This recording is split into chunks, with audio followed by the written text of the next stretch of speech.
नमस्कार विद्यार्थी मित्रांनो, आपण धर्मादाय संघटनेच्या स्थापनेवरील गट ब अराजपत्रित आणि गट ब क संवर्गातील रिक्त पदे याच्याबद्दल एक व्हिडिओ बनवला होता मागचा.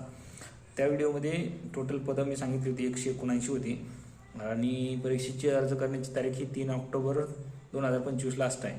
परीक्षेची फी 1000 आहे आणि इतर कोपनसाठी 1000 आणि इतरसाठी 900 आहे.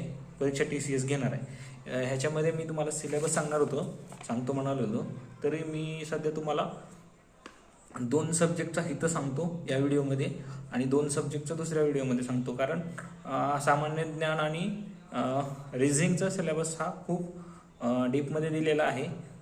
तसं पाहायला गेलं तर मराठी आणि इंग्रजीचा सिलेबस हा शॉर्टमध्ये आहे, तो पण खूप सिलेबस आहे. तसं पाहायला गेलं तर तुम्हाला वाळंबे सरांचं आणि बाळासाहेब शिंदे सरांचे बुक सफिशियंट असतील मराठीसाठी. तर तुम्हाला सिलेबस सांगतो मराठीचा आणि इंग्लिशचा थोडा.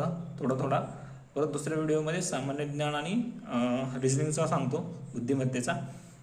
तर मराठीमध्ये तुम्हाला सर्वसामान्य शब्दसंग्रह, वाक्यप्रचार, व्याकरण, म्हणी, वाक्यप्रचार यांचा अर्थ, उपयोग तसेच उतार्यावरील प्रश्न असे टोटल 25 प्रश्न असतात. जोड्या लावा, विरुद्धार्थी, समानार्थी हे पण राहतात. शब्दसंग्रह म्हणजे अनेक शब्दाबद्दल एक शब्द असे शब्द राहतात. अशुद्ध शब्द, शुद्ध शब्द याच्यावर प्रश्न येतात. आणि तुम्हाला जुने पेपर बघायचे आहेत. तलाठी या इतर एक्झामचे जे झालेले TCSने घेतलेले जेवढे क्वेश्चन पेपर आहेत ते बघायचे आहेत. इंग्लिशमध्ये तुम्हाला common vocabulary, sentence structure, grammar, use of idiom, phrases, their meanings and comprehension एक पॅसेज येतो. कॉमन व्होकॅब्युलरी येते, सिंपल व्होकॅब्युलरी असते. काही वेळा ते तुम्ही शब्द ऐकलेले असतात पण मिनिंग लागत नाही, पण तुम्हाला थोडं ट्राय करायचं आहे. तुम्हाला थोडी व्होकॅब्युलरी पाहायची आहे.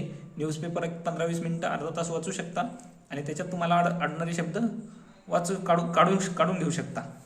आणि कॉम्प्रिहेन्शनमध्ये एक पॅसेज येतो, मराठीमध्ये पण उतारावर एक पॅसेज येतो. असं हे थोडं मिक्स झालं आहे माझ्याकडून सांगताना, पण तुम्ही मराठी आणि इंग्लिशसाठी प्रयत्न करू शकता.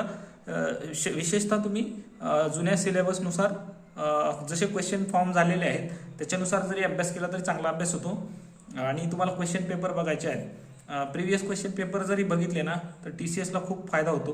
काही क्वेश्चन रिपीटेशन मारतात, जास्त नाहीत मारत.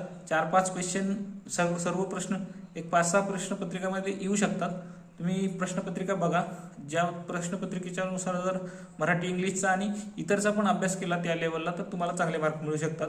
आणि तुम्ही मराठी, इंग्लिशचा चांगला अभ्यास करा, तुम्हाला त्याचा फायदा नक्की होईल. All the best.